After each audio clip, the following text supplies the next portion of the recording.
Hi అండి, welcome to organic farming. మన ఆరోగ్యం మన పరిశుభ్రతలు.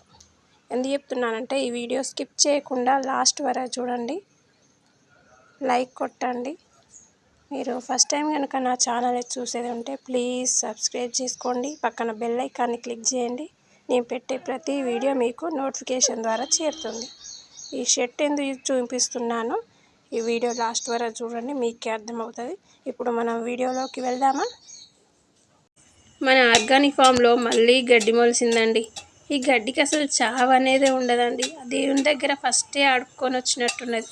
నాకు చావునివ్వకు, మంచి బలాన్ని ఇవ్వు అని ఆ దేవుని దగ్గర ఫస్టే మొరపెట్టుకున్నట్టుంది.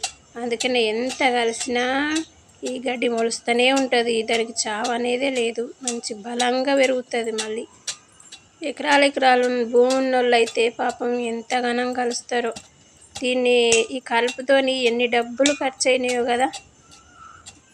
చూడండి, ఇవాళ నేను షర్ట్ వేసుకొని కలుస్తున్నా, ఎందుకంటే గడ్డి దోమ బాగుందండి. గడ్డి బాగా మొలిసింది కదా, గడ్డి దోమ వచ్చింది. అందుకనే ఈ కలుస్తుంటే బాగా కుడుతున్నాయి. అందుకనే ఈ షర్ట్ వేసుకొని కలుస్తున్నా. ఇది మన బావి దగ్గర చిలకలపంటి కూలోళ్ళు, మన వ్యవసాయం చేసేవాళ్ళు ఈ షర్టుని వేసుకొని కలుస్తూ ఉంటారు, పనులు చేస్తూ ఉంటారు. ఎందుకంటే వాళ్ళకి ఎండ అనేది పడదు ఈ షర్ట్ వేసుకుంటే.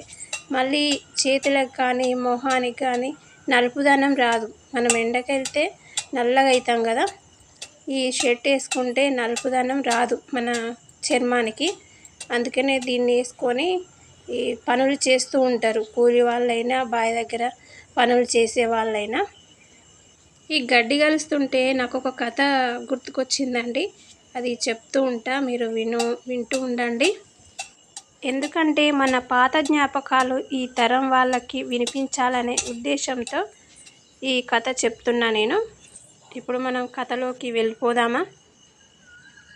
అనగనగా ఉసిరికాయంత ఊరిలో మునక్కాయంత ముసలమ్మ ఉండేది. ఆ మునక్కాయంత ముసలమ్మ బంగాళదుంపంత బంగారం ఉండేది. ఆ బంగాళదుంపంత బంగారాన్ని బీరకాయంత బీరువాలో పెట్టింది. తాటికాయంత తాళం వేస్తుంది.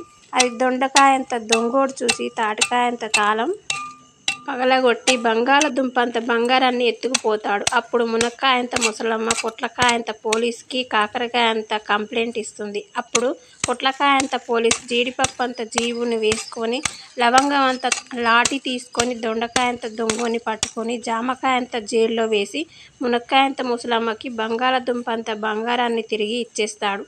చాలా బాగుంది కదా. మా పిల్లలకి ఇది ఎంతో ఇష్టమైన కథ అండి. చిన్నప్పుడు మా అమ్మమ్మ రోజు చెప్తూ ఉండేది ఈ కథని. ఈ కథ విన్న వాళ్ళకు ఎలా అనిపించిందో కామెంట్ బాక్స్లో కామెంట్ చేయండి. మీ చిన్నప్పుడు ఎప్పుడైనా విన్నారా, అది కూడా చెప్పండి. ఇదండి ఇవాల్టి వీడియో. ఇలాంటి మరిన్ని వీడియోల కోసం మన ఛానల్ని ఫాలో అవుతుండండి. ప్లీజ్ లైక్, షేర్, సబ్స్క్రైబ్ చేయండి.